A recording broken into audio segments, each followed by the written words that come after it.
लेकिन कभी कभार ऐसा होता है कि कुछ बाबा वो तो साइकोलॉजी खेल रहे हैं, मतलब लोगों के दिमाग पढ़ करके भी खेल रहे हैं।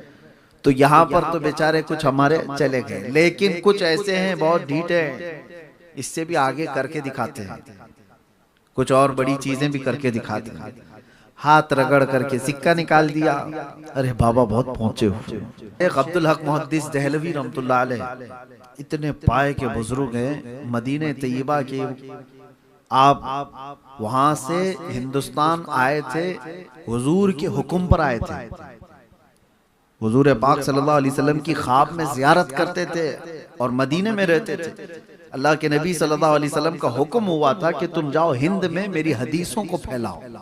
इल्म हदीस आज भी अगर आप पूछेंगे, चाहे कोई भी हो, यहाँ जितने सुन्नी देवबंदी जितने भी मदारिस हो, ऊपर जाकर के शेख अब्दुल हक मुहद्दिस दहलवी साहब से ही सनद ऊपर जाती है हिंदुस्तान में, सनद हदीस। तो शाह साहब रहमतुल्लाह ताला अलैह जब यहाँ आए थे तो उनका एक मामूल था, हुजूर पाक सल्लल्लाहु अलैहि वसल्लम की बारगाह में अरीजा पेश करके आए थे। बड़ा दूर का सफर कर रहा हूँ, मदीने से दूरी मुझे बर्दाश्त नहीं होती, करम इतना फरमाए कि दिन भर में लोगों में हदीस की नशर व इशाअत करूंगा, शाम को थका हारा आ जाऊं, आंखें बंद करूं तो आका आपकी जियारत हो जाए, मदीने की जियारत हो जाए या रोज़े रसूल की जियारत हो जाए। तो ये मामूल सैयदना अब्दुल हक मुहद्दिस दहलवी का था। जब आए, बुजुर्गों ने लिखा है कि वो दिन भर दर्स व तदरीस करते, हदीस पढ़ाते और शाम को मुराकबे में जाते, नबी पाक सल्लल्लाहु ताला अलैहि वसल्लम के रोज़े की जियारत करते या हुजूर पाक की भी जियारत कर लेते। ये रोज़ का मामूल था। एक दिन ऐसा आया कि आप एक बस्ती से गुजर रहे थे, बहुत तवज्जो से सुने बाबाओं के आशिक लोग, और ये मेरा पैगाम सबको पहुंचा है। ये आज के ज़माने का बाबा नहीं है, शेख अब्दुल हक मुहद्दिस दहलवी के ज़माने की बात कर रहा हूँ। गुजर रहे थे, किसी बस्ती से गुजरते गुजरते एक जंगल से आपका गुजर हुआ, तो आपने देखा एक खीमा लगा है और बहुत सारे लोगों की भीड़ जमा है। तो आप भी वहां पहुंच गए, लोगों से पूछा कि क्या है यहाँ पर। कहा एक बहुत बड़े बुजुर्ग हैं यहाँ पर, अल्लाह वाले हैं, बहुत पहुंचे हुए हैं और तसव्वुफ की बड़ी बातें हैं, दिल पर लगने वाली बातें उनकी हैं। तो मुरीदीन की बहुत बड़ी एक जमात बैठी हुई थी, आप भी वहां शरीक हो गए। जो बुजुर्ग थे छोटी सी झोपड़ी में थे और चारपाई पे बैठे हुए थे। शेख साहब रहमतुल्लाह अलैह जैसे ही आए, आंखें बंद करके उन्होंने कहा कि शाह साहब करीब आ जाइए। मौलाना इल्म हदीस के जानकार, आप तशरीफ लाइए, करीब आइए। जब किसी को कोई नाम से पुकारे तो वहीं तो ढह जाएगा, पूरा मेरा सब कुछ पता है हजरत को। तुमने बुलाया और उसके बाद बिठाया, शाह साहब रहमतुल्लाह अलैह बैठे और उसके बाद वो बुजुर्ग जब बातें करने लगे, तसव्वुफ की वो पहुंची हुई बातें, मारिफत की, हकीकत की, तरीकत की बातें, तो आपके दिल पर भी बड़ा असर हुआ। आप भी उनके बहुत बातों से मुतासिर हुए। महफिल खत्म होने को थी, बगल में मटका रखा हुआ था और उसमें शराब भरी हुई थी। बुजुर्ग ने अपने मुरीद को बुलाया, या जो इंस्टेंट खिलाफत लिया होगा उसको कहा कि भरो जाम भर के दो। एक प्याला शराब का भरा गया और वो बुजुर्ग के हाथ में दिया गया, उन्होंने लिया और उसके बाद शाह साहब रहमतुल्लाह अलैह से कहा इनको भी एक प्याला दो। ओरिजिनल शराब की बात कर रहा हूँ, कोई शराब इश्क, शराब मोहब्बत, शायरों की शराब नहीं, जो नशा लाती है धतूरा, उसी की बात कर रहा हूँ। शराब खुद एक प्याले में और दूसरा प्याला हुक्म दिया कि शाह साहब को एक प्याला दो। आप देखते रह गए। शाह साहब रहमतुल्लाह अलैह इल्म हदीस के ऐसे आपको हजारों हदीसें जो हाफिज हैं, जिसके वो इल्म हदीस के बादशाह कहलाते। आपने कहा हरगिज नहीं, मैं छूऊंगा भी नहीं, शराब हराम है। शेख आप क्या कर रहे हैं ये? सुनो, बुजुर्ग जो बैठा हुआ है या पीर साहब जो बैठे हुए हैं, उन्होंने सीधे क्या कहा, मौलाना पी लो वरना रोजाना जो तुम बारगाह रसूल की हाजिरी देते हो वो बंद करा दूंगा। अब सोचो, ये राज की बात है। शाह साहब रहमतुल्लाह अलैह तन्हा मुराकबे में बारगाह मुस्तफा की हाजिरी देते थे। शाह साहब रहमतुल्लाह ताला अलैह ही मुराकबा करते और वो ज़ियारत करते। अब जब बंदा कोई सामने वाला इतनी बड़ी बात बोल दे तो अब क्या रह गया। अब उसके बाद इम्तिहान की घड़ी है ये, याद रखो। शाह साहब प्याला लिया कप कपाते हुए हाथों के साथ कहा कि ये कैसे मेरी बात जानते हैं। फिर आपने कहा नहीं, शराब नहीं पीऊंगा, वापस। मेरे मुस्तफ़ा करीम सल्लल्लाहु अलैहि वसल्लम की शरीयत है, शराब अगर मेरे नबी ने हराम फरमाया है तो क़यामत तक किसी के लिए हलाल नहीं हो सकती। मेरे लिए भी नहीं, आपके लिए भी नहीं, किसी के लिए भी हलाल नहीं हो सकती। फिर उन्होंने कहा मैं तुम्हारी रोजाना की महफिलें देखता हूं और उसके बाद शाम में तुम्हारी हाजिरी किस वक्त होती वो भी जानता हूं, बंद करा दूंगा। शाह साहब एक तरफ शरीयत मुस्तफ़ा सल्लल्लाहु अलैहि वसल्लम और एक तरफ ये शैतानी शरारत, इसको क्या समझा जाए, और एक तरफ ये इम्तिहान के बाबा तो जान तो रहा है सारी चीजें, ये पहुंचा हुआ तो है। अब यहाँ पर आपने कहा शाह साहब ने कि थोड़ी देर के लिए मैं यहाँ से उठ जाता हूँ, मुझे समझ नहीं आ रही है, कुछ कोई बात समझ में नहीं आ रही है, लेकिन पीऊंगा तो नहीं। ये इश्क़ मुस्तफ़ा बचा लेता है। मोहब्बत मुस्तफ़ा तो थी, आप छोड़ करके उठे और कहा कि नहीं शराब तो नहीं पीऊंगा, आपको छोड़ दूंगा। कहा जाओ देख लेना। बात आई गई हो गई, चलो ठीक है। आप कहेंगे तुक्का मारा होगा, साइकोलॉजिकल जो है किसी की दिमाग को पढ़ लिया होगा कि ये डेली क्या करता है और बोल दिया होगा, यहां तक तो सही है। शाह साहब इस वाकये से बहुत डिप्रेस्ड, बहुत परेशान थे। आए उसके बाद शाम को अपने मामूल के मुताबिक मुराकबे में बैठ गए, हुजूर पाक सल्लल्लाहु ताला अलैहि वसल्लम की जियारत करने के लिए। जैसे ही आपने मुराकबा अपना मुकम्मल किया जियारत के लिए, तो दरबारे रसूल तो नजर आ रहा है और चौखट पर यह बुजुर्ग खड़ा हुआ है। कह रहा है कि नहीं अब्दुल हक, मैं तुम्हें जाने नहीं दूंगा, जियारत होने नहीं दूंगा, तुमने मेरी बात नहीं मानी। अब बताओ क्या किया जाए। तो आप परेशान हो गए, परेशान हो गए कि कहा ये तो जो कह रहा था वो तो सच ही कह के दिखा दिया, मुझे तो जियारत होने नहीं दे रहे। आप झटक करके उठ गए, रात भर आप इबादत करते रहे बेचैनी से। दूसरे दिन उस तरफ गए भी नहीं, दूसरे दिन गए नहीं, अपने आप को बर्दाश्त करते रहे। जाहिर सी बात है ये बोलने में आसान लग रहा है, एक आशिक रसूल की तड़प आप नहीं जानी थी जिसको बारगाह मुस्तफा से रोक दिया जाए।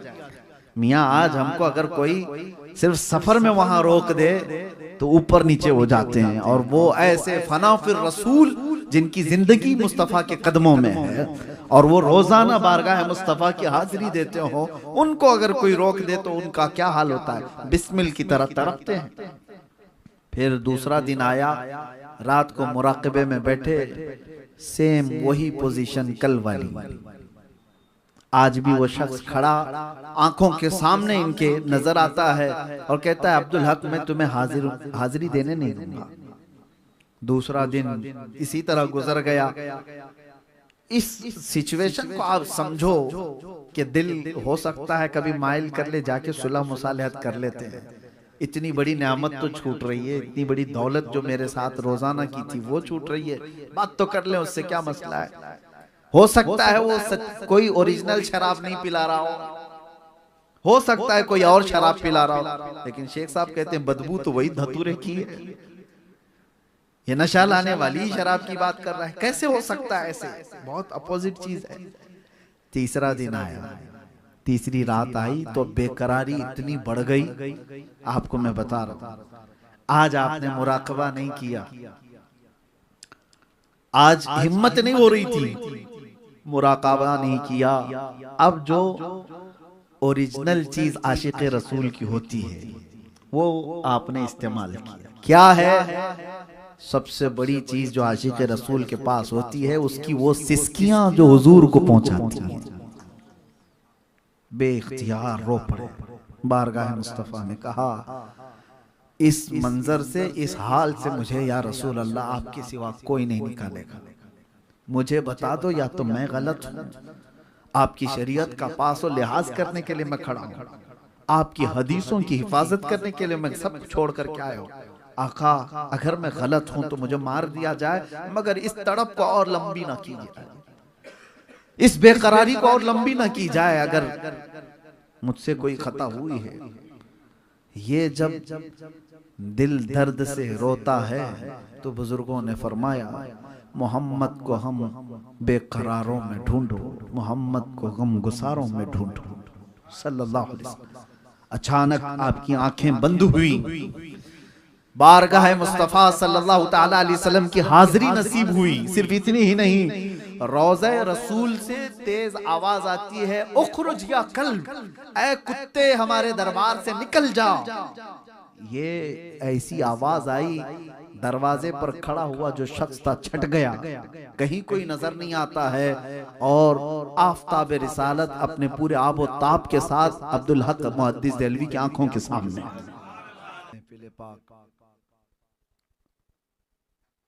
सरकार गौसे आजम रज़ी अल्लाह तआला अन्हु की 11वीं शरीफ की मुनासिबत से रखी गई।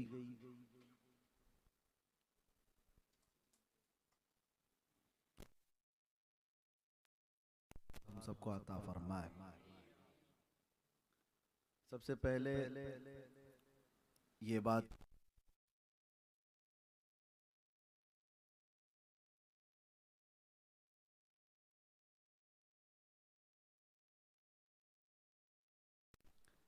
कि ये बहुत बड़ी बड़ी कॉन्फ्रेंसों और बड़े जलसों के मुकर्रिर हैं,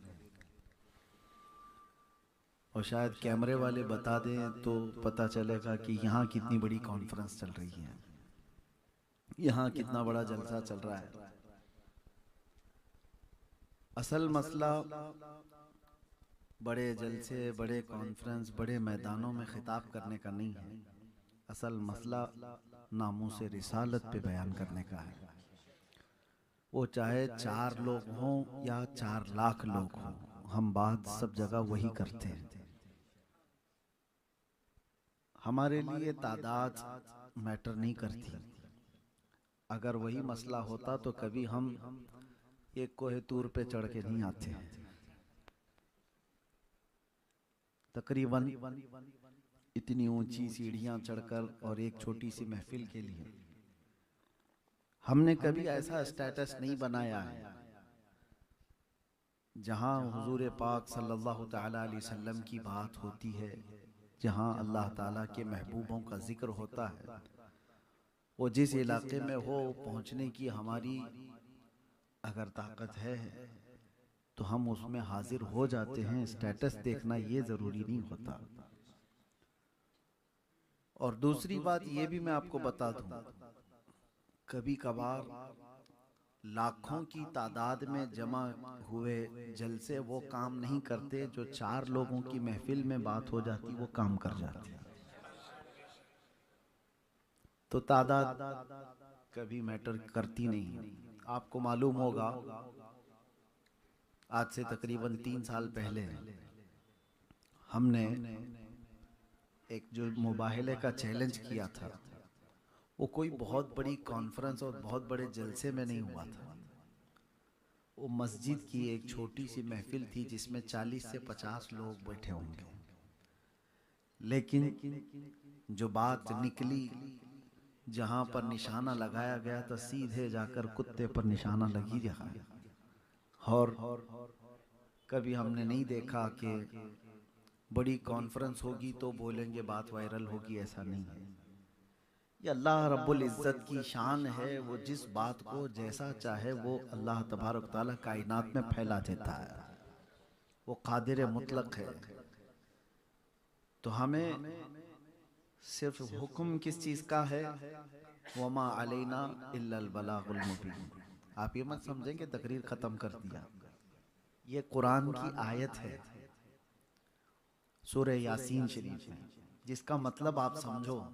अभी मैंने पढ़ा तो सब शौक होकर देख रहे हैं कि हजरत खत्म हो गया, क्योंकि आप खत्म पे ही आयत सुनते हैं ना, वमा अलैना इल्लल बलाग। बहुत सारे लोग कुछ बात खत्म करने को भी यही कहे जाते हैं, ये मजाक नहीं है। असल में ये हर आलिम दीन इसलिए बयान करते, ये अंबिया इकराम अलैहिस्सलाम की मान थी। अंबिया इकराम जब तबलीग करते थे और आखिर में वो ये कहते थे वमा अलैना इल्लल बलागुल मुबीन, मतलब ये है हम पर सिर्फ पहुंचाना फर्ज है, किसी को मार करके अमल करवाना ये हमारा काम नहीं है, किसी को हमसे एग्री करवाना ये हमारा काम नहीं है। हम पर काम क्या है? सिर्फ पहुंचाना, लोगों के दिलों में उतारना और दुनिया भर में फैलाना, ये रब की शान है, ये उसके अल्लाह तबारक व तआला के फजल पर है। खैर, आज जो बात सुननी थी आपको वो आपने सुन लिया। क़िबला उस्ताज़ुल असातिज़ा हज़रतुल अल्लामा मुफ्ती ज़ुबैर अहमद साहब क़िबला अदमल्लाहु इक़बालहू से उनकी नासिहाना कलमात आप सुन रहे थे। बड़ों के बोलने के बाद फिर हमें ज़्यादा बोलने की ज़रूरत नहीं है, लेकिन चंद बातें चूँकि आप मोहब्बत में सुनने के लिए बैठे हैं तो अर्ज़ किए देता हूँ। हम निस्बतों वाले लोग हैं और हमेशा एक बात याद रखना, अपने बच्चों को भी ये चीज मुंतकिल करते चले जाओ। दीन कौन सा हमारे बच्चे इख्तियार करने वाले हैं आगे के दौर में, क्योंकि सारा का सारा इनका दारो मदार आज इंटरनेट पर है। सोशल मीडिया ये बहुत बड़ा सोर्स है इंफॉर्मेशन का, यानी आपको जो मालूमात पहुंचती है उसका सबसे बड़ा सोर्स आज के दौर में क्या है? Social media. कुछ भी आपसे पूछा जाए, कैसे पता चला आपको? सोशल मीडिया ये बहुत बड़ा सोर्स है। और पहले के दौर में किसी से कुछ सवाल करते, अगर वो कोई मसला बताते भी तो आपको कैसे पता? तो कहते बहारी शरीयत में पढ़ा है मैंने, बुखारी शरीफ में पढ़ा है मैंने। वो किताबें सोर्स थी इंफॉर्मेशन की। और आज के दौर में सारी चीजों का सोर्स जो है वो सोशल मीडिया। दीनी नॉलेज भी, दुनियावी नॉलेज भी, सब चीजों को उन्होंने सोर्स बनाया। इसलिए अब मैं आपसे कहता हूं कि अल्लाह के नबी सल्लल्लाहु ताला अलैहि वसल्लम का ये दीन, इसको बुजुर्गों ने फरमाया उन्जुर अम्मन तअखुदून दीनकुम, ये हमेशा देखा करो कि दीन किससे ले रहे हो। मार्केट में जाकर के अपना सामान खरीदने के लिए उसकी कैटेगरी चेक करते हो। डॉक्टर को दिखाना है अपना जिस्म तो आप उसकी डिग्रियां चेक करते हैं, इसका बैकग्राउंड कैसा है, किसी को इंजेक्शन से मार तो नहीं देता। और उसमें भी आप आम तौर पर डिग्री तो है ये BHMS, BAMS, BUMS, लेकिन आप किस चीज को तरजीह देते हो वो भी आपको पता है। आप देखते हैं MBBS होना चाहिए, उससे ज्यादा अगर MD हो तो उसको प्रेफर करें। जिस्म को दिखाने के लिए भी आप बहुत जांच पड़ताल कर रहे हो, सामान खरीदने के लिए भी जांच पड़ताल कर रहे हो। हर चीज में अपने मामलात के लिए वकील भी ढूंढते हैं तो उसके रिव्यूज लेते हैं पहले कि कैसे। ये सब चीजों में हम जांच पड़ताल कर रहे हैं। तो क्या हमारे दीन को हम इतना हल्का समझ लें कि ऐरा गैरा जो भी बयान कर गया उससे दीन ले लेंगे? सोर्स ऑफ इंफॉर्मेशन जो है, मालूमात का जो जरिया है आपका, उसके ऊपर आपकी हमेशा तवज्जो होना चाहिए। क्या चेक करना है? आप लो नॉलेज लो, इंटरनेट से लो, कहीं से भी लो, लेकिन एक कसौटी हमेशा अपने साथ रखना। मिसाल के तौर पर आपको पता ही नहीं है गोल्ड जो है नकली कैसा होता है, असली कैसा होता है, तो आप कभी भी ठगे जा सकते हो, अच्छी अच्छी दुकानों से भी ठगे जा सकते हो। लेकिन अगर आपके पास पारस है, चेक करने वाला कोई आला है, तो आप जहां पर भी जाएंगे अपने उस आले का इस्तेमाल करेंगे। मुझे बहुत कीमती चीज खरीदनी है तो चेक तो कर लूं कि इसमें प्यूरिटी कितनी है, ओरिजिनल कितना है, आप चेक तो करोगे या किसी से करवा तो लोगे? दो चीजें तो करते हो सोना खरीदने से पहले।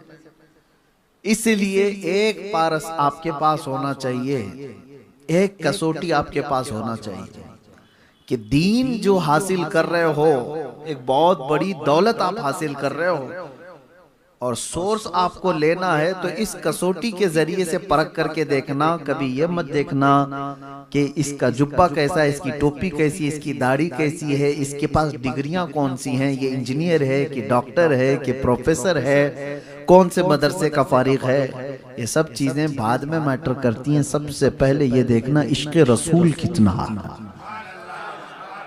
नबी पाक सल्लल्लाहु तआला अलैहि वसल्लम की ये मोहब्बत में कितना है। अगर इस चीज में वो पक्का है तो समझ लो कि आपके पास बिल्कुल ओरिजिनल दीन आएगा। और इसमें अगर कहीं डुलमुल यकीन दिखता है तो समझ लो कि आपको डुप्लीकेट गोल्ड कोई ठगा देगा, कोई आपको पकड़ा के चला जाएगा। हमारे आज के नौजवानों को ये आज सबसे बड़ी दिक्कत है कि सोशल मीडिया तो वो यूज तो कर रहे हैं, लेकिन दीन का सोर्स जिन लोगों से वो हासिल कर रहे हैं, क्या उनके बारे में इनकी नॉलेज है, कुछ मालूमात है कि जिनसे हम अपना दीन हासिल कर रहे हैं ये कौन लोग हैं। ये बातें तमहीद के तौर पर मैंने क्यों कहा, अब आपको मैं बताता हूँ। मेरे अजीजों, अब हमेशा एक बात याद रखना, जो दीन रसूल पाक सल्लल्लाहु तआला अलैहि वसल्लम से सहाबा में आया, सहाबा इकराम से ताबईन में आया, सोर्स याद रखो और जरिया रास्ता याद रखो। सहाबा में आया, सहाबा से जो सहाबा को देखे हैं वो कौन कहलाते हैं? ताबईन। ताबईन के बाद औलिया कामिलीन, औलिया कामिलीन से ये उलमाए अहले सुन्नत। ये जो सोर्स है हमेशा इसका ख्याल रखना कि वही दीन मेरा सच्चा है जिसको सिराते मुस्तकीम कहा गया है। ये सारे सोर्स में से कहीं किसी एक का भी कोई इनकार करता हुआ दिखता है तो समझ लो कि ये दूसरे रास्ते वाला है। सहाबा का इनकार करने वाला, ताबईन की गुस्ताखी करने वाला, औलिया की बेहुरमती करने वाला, उलमा की जमात से बगावत वाला, इस तरह से कोई भी शख्स आपको नजर आया तो उससे दीन हासिल करोगे तो गुमराही तुम्हारे सामने है। इसीलिए औलिया कामिलीन की बातें हम बार बार महफिलों में क्यों अर्ज करते हैं। ये जो महफिल है ना गौसे पाक की, गरीब नवाज की, क्यों मुनाकिद करते हैं? ये बताने के लिए कि ए मेरे बच्चों, हम पर हमारे पास जो दीन आया है वो गूगल का नहीं है, वो गरीब नवाज और गौसे पाक से होता हुआ है। हमारे पास जो दीन है वो इस रास्ते से आया है। बच्चों को ये चीज आप उनकी गुत्थी में पिला करके जाओ कि ये सोर्स ऑफ इंफॉर्मेशन जो है, ये जो दीन का रास्ता है जहां से हमें मिला है, इससे हट करके हमें नहीं लेना है, इनके गुस्ताखों से नहीं सीखना है। कुछ लोग ये कहते हैं कि वो भी तो कुछ कह रहा है, सुन तो ले, सुन तो ले क्या बात कर रहा है। मेरे अजीजों, बहुत बड़े बड़े लोगों की मैं बात आपको बताऊं कि जिन लोगों की बातों की तरफ आप तवज्जो करते हैं, ये आम बात नहीं है, किसी बद मजहब और बद अकीदा की बातें, आम लोगों की बात कर रहा हूं। चले हम या दीगर उलमा इस्लाह हाल के लिए किसी के साथ बात की है वो अलग बात है, किसी के साथ बैठक हुई उनसे कुछ समझने के लिए, तबादला ख्याल के लिए और दीगर मामलात के लिए जो उलमाए अहले सुन्नत जिम्मेदार, वो अगर उनके मामलात इस्लाह की खातिर, दीन की तबलीग की खातिर, सुन्नियत की खातिर अगर वो उनके मामलात वो एक्सेप्शन में, अवामुन्नास के लिए, अवाम अहले सुन्नत के लिए मैं कह रहा हूं कि अगर आप दीनी मामलात में किसी ऐसे की तरफ तवज्जो भी किया तो बुजुर्गों ने फरमाया कि मरने के बाद अल्लाह तबारक व तआला उसके साथ सख्त पकड़ फरमाएगा। एक बुजुर्ग का वाकया बयान किया गया है, बहुत पाए के बुजुर्ग हैं, उनके इंतकाल के बाद उनको किसी ने ख्वाब में देखा और पूछा क्या मामला किया, तो उन्होंने कहा कि 5 साल तक तो मुझे ऐसे ही खड़ा रखा गया। वजह क्या है? कहा कि मैं किसी बद मजहब की बात सुन रहा था, बद अकीदे शख्स की बात सुन रहा था। इस बारे में मेरे अजीजों, इस चीज को आप हल्के में ना ले। अब जो दौर आ रहा है गुमराहियां तुम्हारी चौखट पर आ गई। कितने ऐसे मैं आपको बताऊं, कितने ऐसे रोज एक फिरका जन्म ले रहा है, उसका कोई बानी होगा। शैतान भी आज खड़ा हो जाए और कह भी दे कि मैं शैतान हूं, उसके फॉलोअर तो कुछ तो आएंगे। आप ये मत देखना कि किसके पीछे कितने लोग जा रहे हैं। आपने गुमराहियों के ये जो दरवाजे देखे, इसलिए मैं आपसे कह रहा हूं कि आपको परखने की उतनी सलाहियत नहीं है, तो खामखा इन दरवाजों पर मत बैठो। कोई कह रहा है कि रेफरेंस नंबर ये, रेफरेंस नंबर वो, फला, लेकिन वो गुस्ताख है सहाबा का, गुस्ताख है ताबईन का, गुस्ताख है औलिया का। तो उसकी उन बातों को भी ना सुनो, उन बातों को भी ना सुनो। हजरत इमाम अहमद बिन हम्बल रदी अल्लाह तआला अन्हु के मुतालिक ये बात है, नहीं उनसे कबल के एक बुजुर्ग हैं, उनसे ये रिवायत है कि एक बद मजहब शख्स उनको कुरान की बात सुना रहा था। तो आपने कहा तुम मत सुनाओ मुझे। कहा कुरान तो सच्चा है ना, सच्ची किताब है। तो कहा अगर ये सुनने की आदत डाल ली जाए, आज तो कुरान सुना रहा है, कल इसके साथ कोई और चीज तो सुना देगा जो चीज थी ही नहीं उसके अंदर, तो सामने वाला उसको भी वही समझ बैठेगा। आपके सामने भी ये बहुत बड़ा चैलेंज है, बच्चों के लिए भी मैं कहता हूं। ये बात इसलिए अर्ज कर रहा हूं कि सरकार गौसे पाक रदी अल्लाह तआला अन्हु, सरकार गरीब नवाज पर ओछे हमले करने वाले ऐसे सोशल मीडिया के जोकर अभी देखे हमने, पाकिस्तान से उठे हुए, वहां पता नहीं रोज एक फिरका जन्म लेता है, और 72 से ज्यादा हो चुके होंगे वहां पे।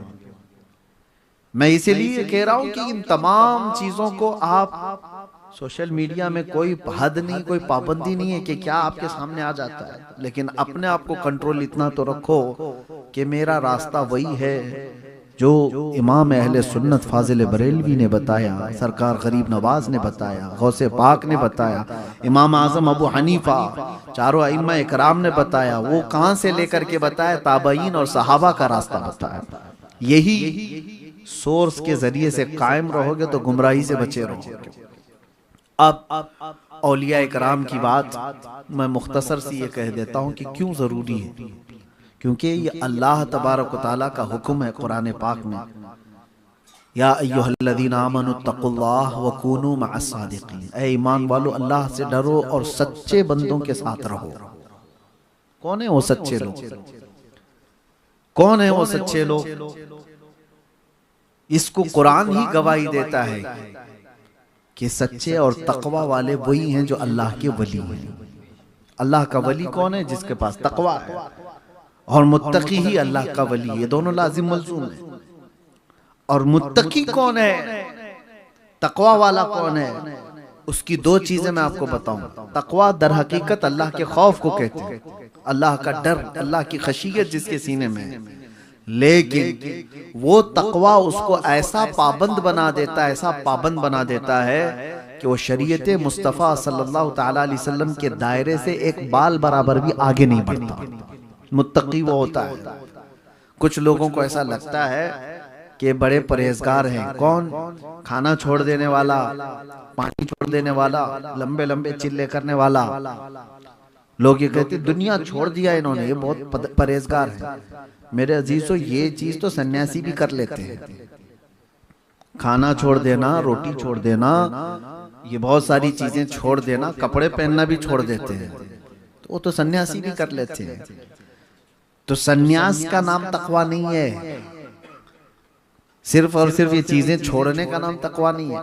तकवा दर हकीकत अल्लाह रब्बुल इज्जत के उस अजीम खशियत और खौफ का नाम है जो उसको शरीयत से एक बाल बराबर भी आगे नहीं करती। हाँ, कोई बंदा ऐसा आपको दिख रहा है कि सब दुनिया तो छोड़ा हुआ, इसका घर बार कुछ नहीं है, लेकिन वो लोगों के सामने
खुद चले जाते थे।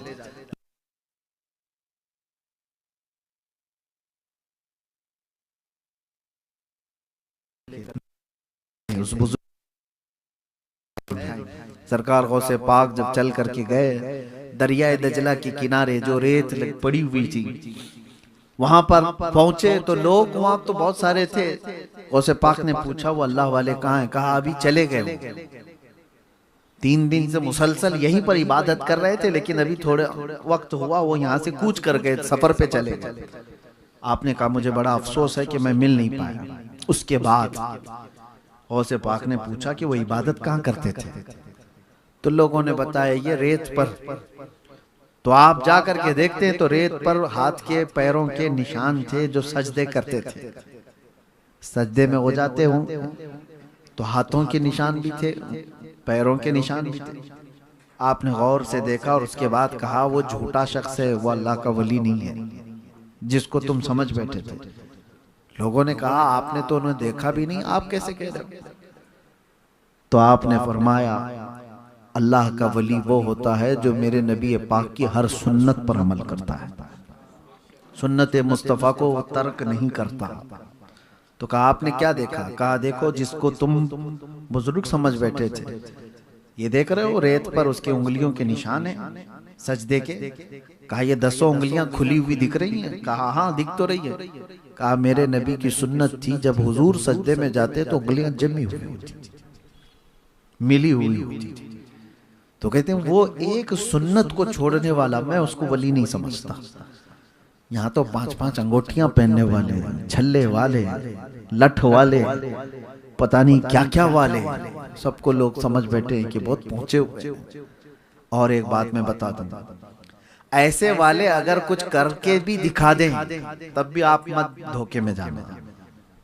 लोग ये कहते मौलाना लोग तो इनके खिलाफ बोलते हैं बाबा लोगों के। हाँ बोलेंगे, हम आखिरी सांस तक बोलेंगे, इसलिए कि दर्द उस वक्त होता है जब मेरे नबी पाक की शरीयत की कोई धज्जियां उड़ा रहा हो और हुजूर की इस उम्मत को, भोली भाली उम्मत को अपने दामे फरेब में फंसा रहा हो। हमें पता नहीं वो इंसान की शक्ल में शैतान हो सकता है जो अपना मुरीद बना करके इतनों को गुमराह करना चाहता है, इसलिए हम बोलेंगे। लेकिन कभी कभार ऐसा होता है कि कुछ बाबा वो तो साइकोलॉजी खेल रहे हैं, मतलब लोगों के दिमाग पढ़ करके भी खेल रहे हैं।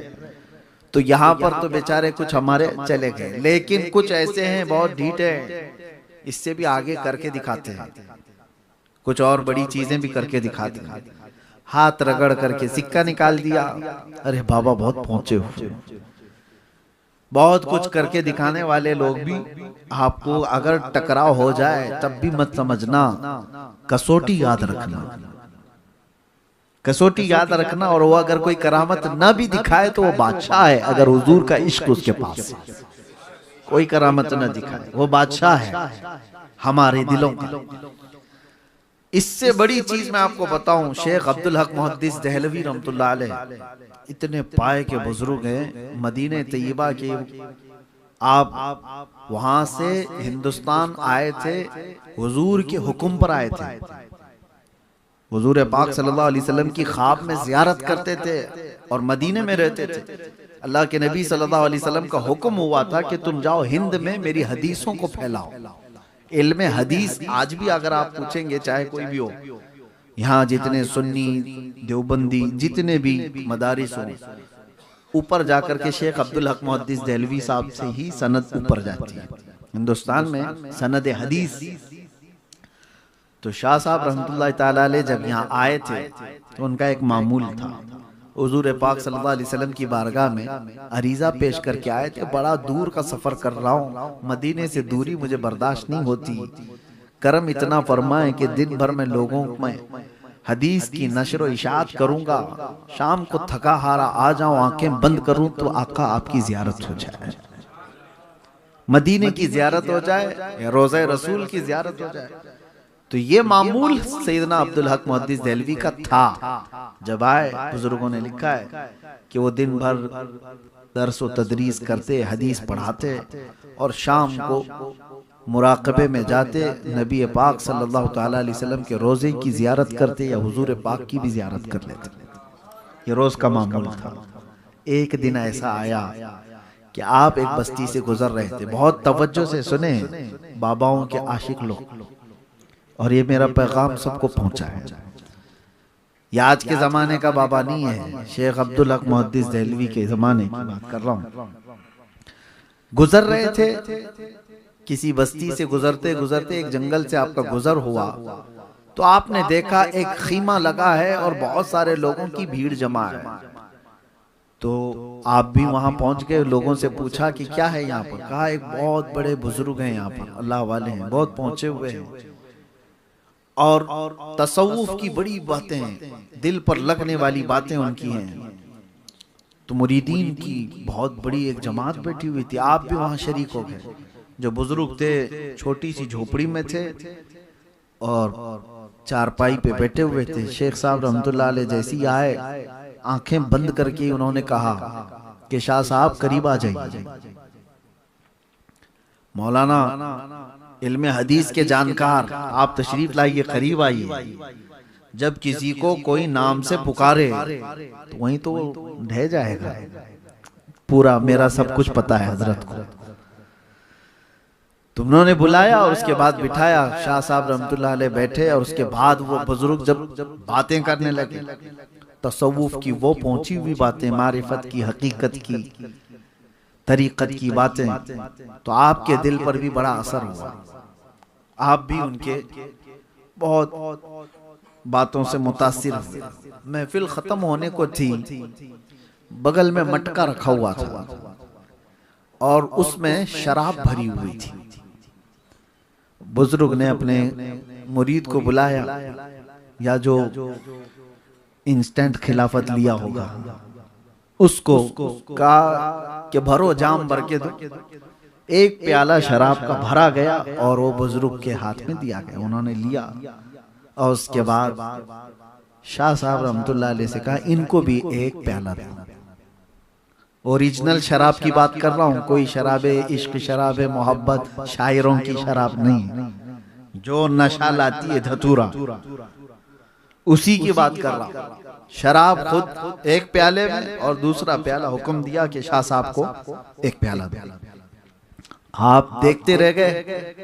शाह साहब रहमतुल्लाह अलैह इल्मे हदीस के ऐसे आपको हजारों हदीसें, जो हाफिज हैं जिसके, वो इल्मे हदीस के बादशाह कहलाते। आपने कहा हरगिज नहीं, मैं छूऊंगा भी नहीं, शराब हराम है। शेख आप क्या कर रहे हैं ये? सुनो, बुजुर्ग जो बैठा हुआ है या पीर साहब जो बैठे हुए हैं, उन्होंने सीधे क्या कहा, मौलाना पी लो, वरना रोजाना जो तुम बारगाह रसूल की हाजिरी देते हो वो बंद करा दूंगा। अब सोचो, ये राज की बात है। शाह साहब रहमतुल्लाह अलैह तन्हा मुराकबे में बारगाह मुस्तफा की हाजिरी देते थे। शाह साहब रहमतुल्लाह ताला अलैह ही मुराकबा करते और वो जियारत करते। अब जब बंदा कोई सामने वाला इतनी बड़ी बात बोल दे तो अब क्या रहेगा। अब उसके बाद इम्तिहान की घड़ी है ये, याद रखो। शाह साहब प्याला लिया, कंप कपाते हुए हाथों के साथ कहा कि ये कैसे मेरी बात जानते हैं। फिर आपने कहा नहीं, शराब नहीं पीऊंगा, वापस।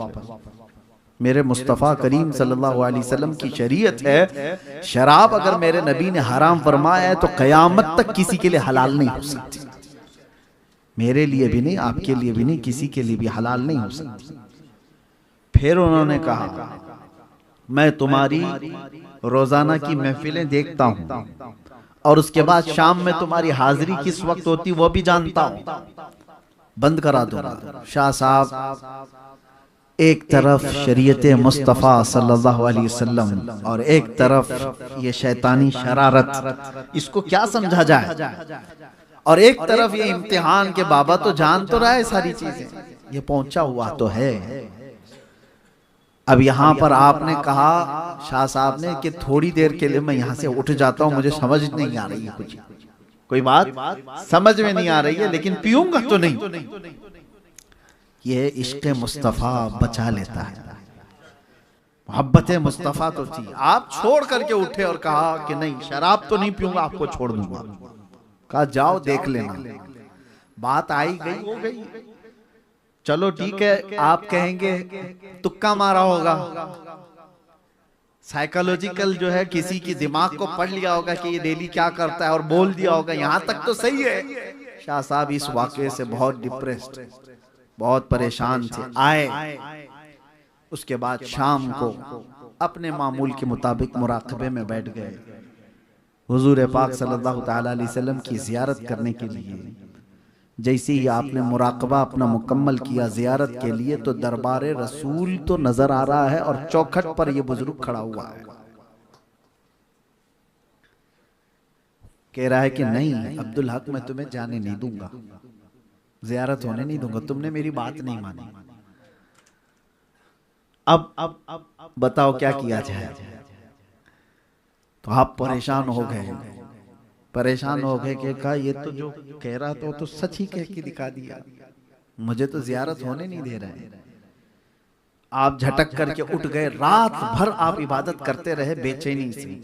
दूसरे दिन उस तरफ गए भी नहीं, दूसरे दिन गए नहीं, अपने आप को बर्दाश्त करते रहे। जाहिर सी बात है, ये बोलने में आसान लग रहा है, एक आशिक रसूल की तड़प आप नहीं जानी चाहिए, जिसको बारगाह मुस्तफा से रोक दिया जाए। मियाँ आज हमको अगर कोई सिर्फ सफर में वहां रोक दे तो ऊपर नीचे हो जाते हैं, और वो ऐसे फना फिर रसूल जिनकी जिंदगी मुस्तफा के कदमों में है और वो रोजाना बारगाह मुस्तफा की हाजिरी देते हो, उनको अगर कोई रोक दे तो उनका क्या हाल होता है, बिस्मिल की तरह तड़पते हैं। फिर दूसरा दिन आया, रात को मुराकबे में बैठे, सेम वही पोजीशन कल वाली। आज भी वो शख्स खड़ा आंखों के सामने इनके नजर आता है और कहता है अब्दुल हक, मैं तुम्हें हाजिरी देने नहीं दूंगा। दूसरा दिन इसी तरह गुजर गया। इस सिचुएशन को आप समझो कि दिल हो सकता है कभी माइल कर ले, जाके सुलह मुसालहत कर लेते हैं। इतनी बड़ी नेमत तो छूट रही है, इतनी बड़ी दौलत जो मेरे साथ रोजाना की थी वो छूट रही है, बात तो कर ले, उससे क्या मसला है। हो सकता है वो कोई ओरिजिनल शराब नहीं पिला रहा हो सकता है कोई और शराब पिला रहा हो, लेकिन शेख साहब कहते हैं बदबू तो वही धतूरे की है, ये नशा लाने वाली शराब की बात कर रहा है, कैसे हो सकता है ऐसे, बहुत अपोजिट चीज है। तीसरा दिन आया, तीसरी रात आई तो बेकरारी इतनी बढ़ गई, आपको मैं बता रहा हूं। आज आपने मुराकबा नहीं किया, आज हिम्मत नहीं हो रही थी, मुराकाबा नहीं किया। अब जो ओरिजिनल चीज आशिक रसूल की होती है वो आपने इस्तेमाल किया। क्या है सबसे बड़ी चीज जो आशिक रसूल के पास होती है, उसकी वो सिस्कियां जो हुजूर को पहुंचाती हैं। बेइख्तियार रो पड़े, बारगाह मुस्तफा ने कहा इस मंजर से, इस हाल से मुझे या रसूल अल्लाह आपके सिवा कोई नहीं निकालेगा, मुझे बता दो या तो मैं गलत हूं, आपकी शरीयत का पास और लिहाज करने के लिए मैं खड़ा हूं, आपकी हदीसों की हिफाजत करने के लिए मैं सब छोड़ कर के आया हूं। आका अगर मैं गलत हूं तो मुझे मार दिया जाए, मगर इस तड़प को और लंबी ना कीजिए, इस बेकरारी को और लंबी ना की जाए, अगर मुझसे कोई खता हुई है। ये जब दिल दर्द से रोता है तो बुजुर्गों ने फरमाया मोहम्मद को हम बेकरारों में ढूंढो, मोहम्मद को गम गुसारों में ढूंढो सल्लल्लाहु अलैहि वसल्लम। अचानक आपकी आंखें बंद हुई, बारगाह मुस्तफा सल्लल्लाहु तआला अलैहि वसल्लम की हाजिरी नसीब हुई। सिर्फ इतनी ही नहीं, रोज़े रसूल से तेज आवाज आती है उखरुज या कल्ब, ऐ कुत्ते हमारे दरबार से निकल जाओ। ये ऐसी आवाज आई, दरवाजे पर खड़ा हुआ जो शख्स था छट गया, कहीं कोई नजर नहीं आता है, और आफताब रिसालत अपने पूरे आबो ताब के साथ अब्दुल हक मुहद्दिस देहलवी की आंखों के सामने। दिल को करार, दिल को चैन, दिल को सुकून। और फिर फरमाया गया अब्दुल हक तू अपने इम्तिहान में कामयाब हो गया। देखा गया कि तू शरीयत को छोड़ता है इस चीज के लिए भी, यानी हुजूर के दीदार के लिए भी शरीयत नहीं छोड़ी जाती। दूसरी तो चीजें छोड़ो, हुजूर के दीदार के लिए भी शरीयत नहीं छोड़ी जाती। शाह साहब रहमतुल्लाह ताला अलैह। उसके बाद जाहिर सी बात है जो इस पोजीशन पे पहुंचता है ना, तो फिर उसका ईमान हिमालय से बुलंद बहुत बुलंद हो जाता है। मजबूत ईमान के साथ आप निकले और उसके बाद फिर सोचा कि जाकर के अब जंगल में बैठे हुए उस पाखंडी को बात करूं, कहाँ चला गया वो। तो जा करके उस रास्ते पर जाते हैं तो देखा मुरीदीन तो हैं बेचैन बेकरार, इधर उधर कोई इधर पकड़ो छोड़ो ये सब चीजें चल रही हैं। और कुटिया कहाँ है, झोपड़ी कहाँ है? तो देखा गया झोपड़ी में आग लगी हुई है, धुआं धुआं है। लोगों से पूछा कि साहब कहाँ चले गए, कहाँ गए पीर साहब? तो लोगों ने कहा हजरत हमको पता नहीं, अचानक एक हादसा हुआ, एक बिजली कड़की, बिजली का शोला झोपड़ी पर पड़ा तो पड़ा बिजली भी, इस शोले से आग की चिंगारियां निकलने लगी, धुआं तो आ रहा है। हम पीर साहब को बचाने के लिए निकले तो देखा झोपड़ी से पीर साहब नहीं, ये कुत्ता जा रहा था। शेख साहब ने फरमाया कुत्ता ऐसा ही नहीं था, मेरे मुस्तफा के हुक्म पर निकला हुआ कुत्ता था, वो शैतान था। और शैतान को अल्लाह ने इतनी ताकत दी है वो तुम्हारे तसव्वुरात में भी आ सकता है। आप क्या समझ रहे हो? तुम्हारे तसव्वुरात, बल्कि ये फरमाया गया है कि शैतान तुम्हारे खून के साथ दौड़ रहा है, खून के साथ दौड़ रहा है। तो यहां तक भी बात पहुंच जाए तब भी याद रखना मेरे मुस्तफा की शरीयत को नहीं छोड़ सकते हम। हुजूर पाक सल्लल्लाहु तआला अलैहि वसल्लम को छोड़ करके, उनकी शरीयत को छोड़ करके चाहे कोई भी हो वो ठोकर में बे उनके वास्ते खुदा कुछ अता करे, हाशा गलत गलत ये हवस बेबसर की है। आला हजरत फरमाते हैं बखुदा खुदा का यही है दर, नहीं और कोई मफर मकर, जो वहां से हो यही आके हो, जो यहाँ नहीं तो बात समझ में आए, जो यहाँ नहीं तो वहां नहीं। कोई अगर कहता है मैं पहुंचा हुआ हूं अल्लाह की बारगाह में, पहले ये देखो मदीना पहुंचा है कि नहीं पहुंचा। जो यहाँ नहीं तो हाँ ये हो ही नहीं सकता। बे उनके वास्ते खुदा कुछ अता करे। और फिर आला हजरत तो यहाँ तक कहते हैं अल्लाह का जिक्र करते हो ना, अल्लाह का जिक्र करते हैं हम, अल्लाह अल्लाह अल्लाह अल्लाह ये जिक्र है, बहुत सारे अस्कार हैं। लेकिन आशिक रसूल क्या कहता है, कभी इसमें भी आकर के बहक मत जाना कि शैतान को रब तबारक व तआला की वहदानियत से कोई टेंशन ही नहीं है। पहले से वो अल्लाह तबारक व तआला का मुखालिफ थोड़ी ना था। वो अल्लाह तबारक व तआला को चैलेंज भी दे करके जो आया ना कुरान में है 23वें पारे में, कहता है फबी इज्जतिक ला उग़वियन्नहुम अजमईन, तेरी इज्जत की कसम। अल्लाह से क्या कह रहा है वो, तेरी इज्जत, यानी शैतान मानता है ना अल्लाह की इज्जत पे उसको सवाल नहीं है। तो जिक्र के मुतालिक भी आपको मैं बता दूं, उससे टेंशन नहीं है, अल्लाह के जिक्र से।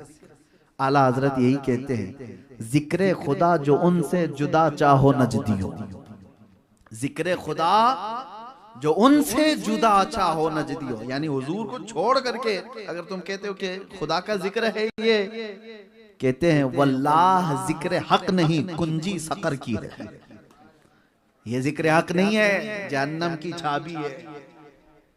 ये सब मसाइल आप समझो और इस बात पर हमारी गुफ्तगू खत्म करते हैं कि उन्हें जाना उन्हें माना, न रखा गैर से काम, लिल्लाहिल हम्द मैं दुनिया से। इसके दूसरे शेर पर आप तवज्जो दें, आला हजरत क्या फरमाते हैं, किसी का कोई भरोसा नहीं है कि मरने के वक्त किस हाल में जाएगा, किसी को पता नहीं। आप मुसलमान मरोगे या नहीं मरोगे लिख के दे सकते हो, इसी पे तो डर के जिंदगी गुजार रहे ना। औलिया इकराम रोते भी इसी बात पर थे कि अभी तो पता है लेकिन आखिरी वक्त कैसे आएगा पता नहीं, आखिरी वक्त किसका कैसा आएगा। हमने बहुत सारी ऐसी मौतें देखी हैं, अल्लाह बचाए हादसाती मौतों से, कि अचानक बहुत बड़ी मुसीबत आई और उनके जुमले कुफरिया निकले और मौत आ गई। आखिरी वक्त किसी का नहीं मालूम, मुसलमान मरेगा कि नहीं मरेगा कोई इस बात की गारंटी नहीं दे सकता। लेकिन आला हजरत फरमाते एक चीज है जो तुम्हारे आखिरी वक्त भी अच्छा होने की जमानत देती है, वो कौन सी चीज है, उन्हें जाना उन्हें माना। ये दरवाजा पकड़े रहोगे तो होगा क्या, लिल्लाहिल हम्द मैं दुनिया से मुसलमान। ये पक्का है इंशाअल्लाह। ये दरवाजा पकड़े रहोगे तो ईमान की हालत में दुनिया से जाओगे।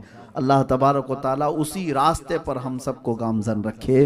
बारगाह गौस से, बारगाह गरीब नवाज से, बारगाह इमाम अहले सुन्नत से होते हुए अल्लाह ताला सहाबा ताबईन के इस रास्ते पर हमको चलाए और दीन की सच्चाइयाँ हमें अता फरमाए। व आखिरु दावाना अनिल हम्दुलिल्लाहि रब्बिल आलमीन। अस्सलामु अलैकुम।